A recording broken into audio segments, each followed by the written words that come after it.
Hello friends, welcome to my channel electrical experts. तो friends, आज हम जानेंगे how to calculate motor load. Load यानी एम्पेयर्स कितने लेती है हमारी मोटर, सिंगल फेस और थ्री फेस।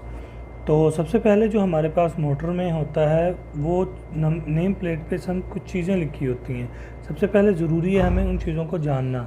जैसे नेम प्लेट पे हमारे एचपी लिखा होगा, कितने एचपी की मोटर होगी, वोल्टेज लिखे होंगे, कितने वोल्टेज पे होगी, एफिशिएंसी होगी, कितनी एफिशिएंसी उसकी परसेंटेज है, और पावर फैक्टर यानी जिसे कॉस भी कहते हैं हम, पावर फैक्टर कितना है उसका। उसके बाद एम्पेयर्स हमें जानने हैं।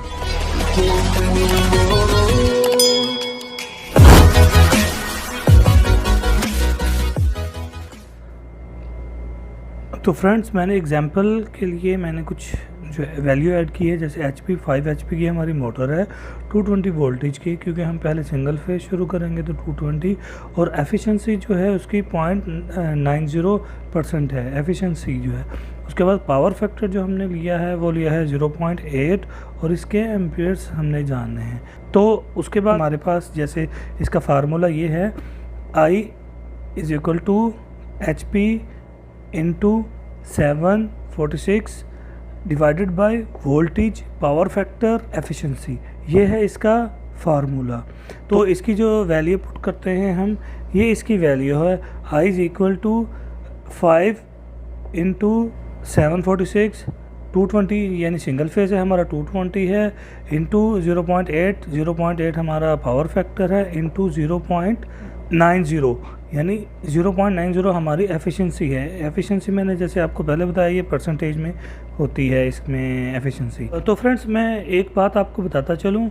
जैसे हमने ये 5 है हमारा, ये तो हमारी आ गया हमारी जो वैल्यू है। फॉर एग्जांपल जो हमने लिया है 5 एचपी की हमारी मोटर है, इंटू 746 मैं ऑलरेडी आपको बता चुका हूँ कि 1 एचपी में 746 वाट्स होते हैं। ओके, वाट्स होते हैं। तो इसको 5 एचपी को हमें वाट्स में लाने के लिए 746 से मल्टीप्लाई करना पड़ेगा, ताकि हमारी जो वाट्स में वैल्यू आए। वाट्स में वैल्यू आएगी तो हमें आगे कैलकुलेशन में मदद मिलेगी। तो चलें हम इसको आपस में मल्टीप्लाई करते हैं।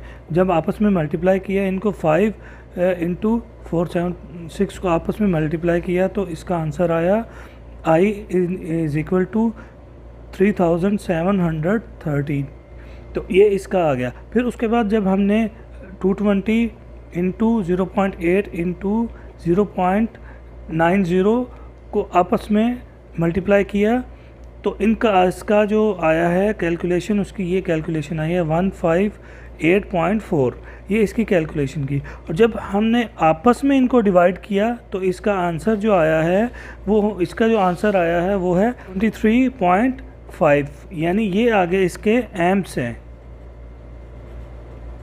ये इसके एम्प्स आ गए हमारे, ये वाले एम्पेयर्स आ गए। तो ये था 220 का यानी सिंगल फेस का। आगे जो हमारा 3 फेस का है वो इससे थोड़ा सा मुख्तलिफ है, थोड़ा डिफ़िकल्ट है उसमें। तो चलें उसकी तरफ चलते हैं। तो एग्जांपल लेते हैं हम 3 फेस मोटर की। हमारे पास 40 एचपी की एक मोटर है। कैलकुलेशन शुरू करने से पहले फ्रेंड मैं आपसे एक रिक्वेस्ट करूँगा, हमारे इस चैनल में telephone system, data system, BMS, electrical control और बहुत से सिस्टम्स के बारे में आपको इन्फॉर्मेशन मिला करेगी। तो प्लीज़ मेरे चैनल को सब्सक्राइब करें, बेल आइकन को प्रेस करें और हमारी वीडियो को लाइक करें। तो चलते हैं हम अपने टॉपिक की तरफ। तो 40 एचपी की हम एक मोटर लेते हैं। इसका जो फार्मूला है वो है I is equal to H P into 746 divided by, कहीं भी हमें 3 फेस की कैलकुलेशन करनी होगी तो हमें 3 का स्क्वायर रूट लाजमी चाहिए। तो into voltage into power factor into efficiency. तो अब हम इसकी वैल्यू पुट करते हैं।